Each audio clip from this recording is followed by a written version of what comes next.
Today's video is brought to you by Rick and Morty Amino, the one-stop place for anything and everything Rick and Morty. The Rick and Morty Amino is just one of thousands of awesome communities within the Amino app, all of which are filled with loads of amazing posts from fans just like you. Everything from fan art, fan theories, top 10 lists, polls, quizzes, chat rooms, and a ton more. The Amino app is available for free on both Android and iPhone. But today I have a very special announcement that Amino just launched a brand new voice chat feature where you can actually talk to up to 100 people live on the app. And I would like to invite you guys to come hang out with me this Wednesday night, October 4th at 6 p.m. Central Time. The first 100 people to enter my voice chat room will get a chance to do a live hangout and discussion Q&A all about the finale of Rick and Morty Season 3. We can talk theories and where we think the characters are going to be doing in Season 4 and all kinds of cool stuff. Now, don't worry, everyone else that's not in the first 100 can still stream the voice chat and hang out with everyone. But anyway, that's a link to that, all that down in the description, so make sure you guys are downloading the Amino app today. But with that out of the way, guys, let's jump right in.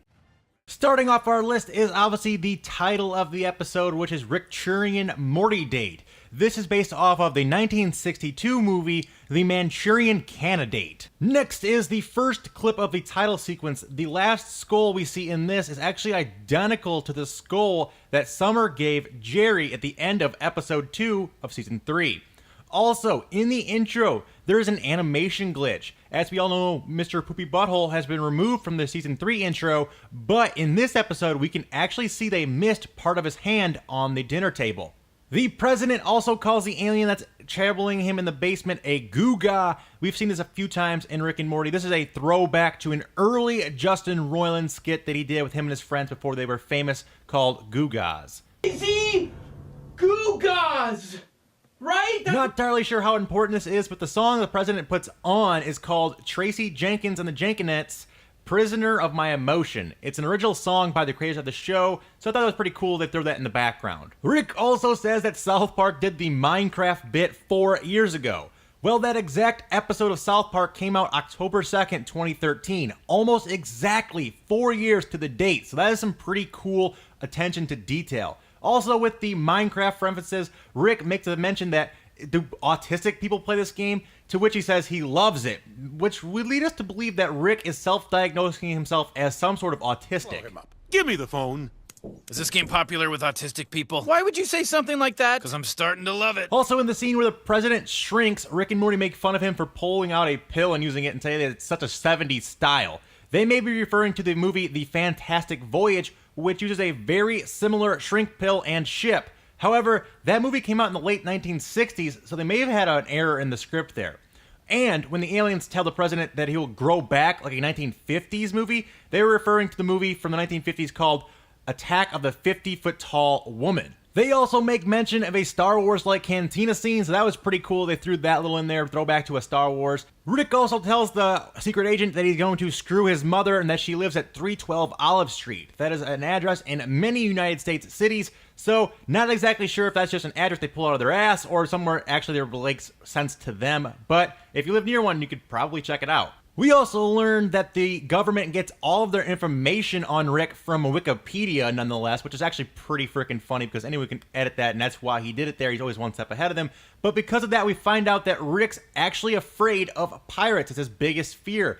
And this is an odd thing because remember back to season 1, in the one episode where he keeps defending the ride, the Pirates of the Pancreas. He must think that ride is actually super, super scary because he's afraid of pirates so much. Next up is this robe Jerry is wearing. Now there is a symbol that is in Japanese in the back, and if it's loosely translated to meaning weak. So it fits perfectly with Jerry's character model. He's a meek, weak person, and it fits perfectly, and it's a pretty cool thing they threw in there. Another possible video game reference in here is the gun that the president uses during his fight with Rick. It looks and functions very similar to the gravity gun that we see from Half-Life. And there are tons of little things hidden in that fight sequence where they go through all the different layers of the basements of the White House. First off, they fall into the cocaine lounge, which they spoke about earlier, which is pretty funny. And then there's this weird thing where these two kids are under mind control and he controls them with a whistle. This could be a nod to the conspiracy theory called Project Monarch, where allegedly the CIA uses devices like this to control kids as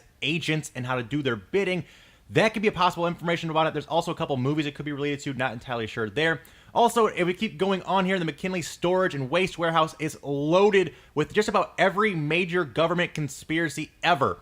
First off, we see the moon landing being faked. We see the Delaware crossing being faked. We see there's an alien, looks like an alien spacecraft in there. It looks like a set that's 9/11. It looks like JFK's limo is also in there. We see Tupac. And like I said, there's nods to just about every popular conspiracy theory ever. So it's out there for all you conspiracy lovers that do that in there. It's a pretty cool thing to see in that episode. Also, in the very end of that scene, if you freeze frame, you can actually see what is a skeleton that is buried beneath the floorboards of a floor in the White House. So that was a really sneaky thing there. You had to freeze frame it almost to catch it. Also, later, the president admits that he thinks that Rick is a living god, and then he goes on to say that the only other god is Poseidon, and they have him locked away in Area 51. So that's pretty interesting as well. And can't coexist with a living god that won't submit to it.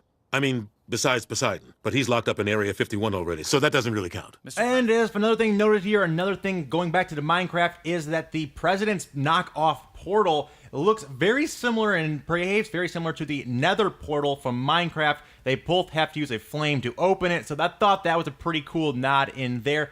Also, in the last scene here, the cabin that the family retreats to, they say that is the same cabin as before, so that leads me to believe that they portaled to this world where they were hiding from the Galactic Federation in Season 2. It looks very similar to that cabin. Also, hiding in that cabin in the background, there is a picture of Snuffles hanging in the cabin wall. Thought that was pretty cool. And lastly here, it's pretty cool to see that Beth now breaks the fourth wall. She does so in one of the final scenes of the episode. We're a real family now. In many ways, things will be like Season 1, but more streamlined. Overall, the episode was pretty good. It did kind of wrap up and reset most characters. They use it as a kind of way to reset the show. It's basically back to Season 1 where there's no major plot lines going on. There's just the background ones of Evil Morty and then, of course, Phoenix Person and Tammy, which, of course, hopefully will return in Season 4. You know, everyone's back together now. They're back in the house. Beth and Jerry are back together. Rick convinced the president that he's fly fishing Rick, which was pretty funny, so he gets to stay in this reality as well. So it kind of went all back to that. But one more thing I wanted to touch on real quick, and that is everyone's biggest question, and that is, of course, is Beth actually a clone or not? Now, Rick comes out and flat out says, no, she's not a clone, but that's, of course, what he would say if she is a clone. And then we have that weird scene at the end where he brings a gun and he says he's there to kill Jerry with it. But what I really think happened is that after Beth's speech about caring about her family and caring about things like that, it really spoke to Rick, and instead of killing off the clone Beth, he decided to not do that. And if he did, it would ruin the family, would ruin all this nice love going on in the family. So instead, he decided to keep the clone around, and maybe we'll see more of the actual Beth in Season 4. However, that's just my opinion. There are lots of evidence out there supporting both directions, really. They kind of just purposely leaving it very vague. As of right now, there's hints that she is a clone. There's hints that she's not a clone. We don't really know for sure. And one thing I thought was pretty funny, if you go back to the very first episode where we think about her being a clone, which was episode 9, called the ABCs of Beth. Well, ABC, A Beth clone. So that could be a thing too, hidden in the title of episode 9. Not entirely sure there, but that's all I have for today, you guys. Hopefully you guys enjoyed. If you guys did, do me a favor, hit that like button and subscribe for more Rick and Morty content. Be sure to check out my previous Rick and Morty Easter eggs and references videos, along with all my Rick and Morty conspiracy theory videos. I have an Evil Morty on Beth being a clone and all kinds of fun stuff. Links to all that in the end slate and description. Also, one more thing before I get out of here. Make sure you guys are heading over to the Amino app, guys. I'm going to be doing a live hangout, like I said, tomorrow, Wednesday, October 4th at 6 p.m. Central Time. I'm going to be on there for a few hours, hanging out with you guys, taking your live questions in voice chat. You guys actually have an actual conversation with me and other Rick and Morty fans. Links to all that down in the description, guys. But until next time, guys, remember that it's always K-Mac time somewhere, guys. Until then, take it easy and peace out. Jump right in. Ninja.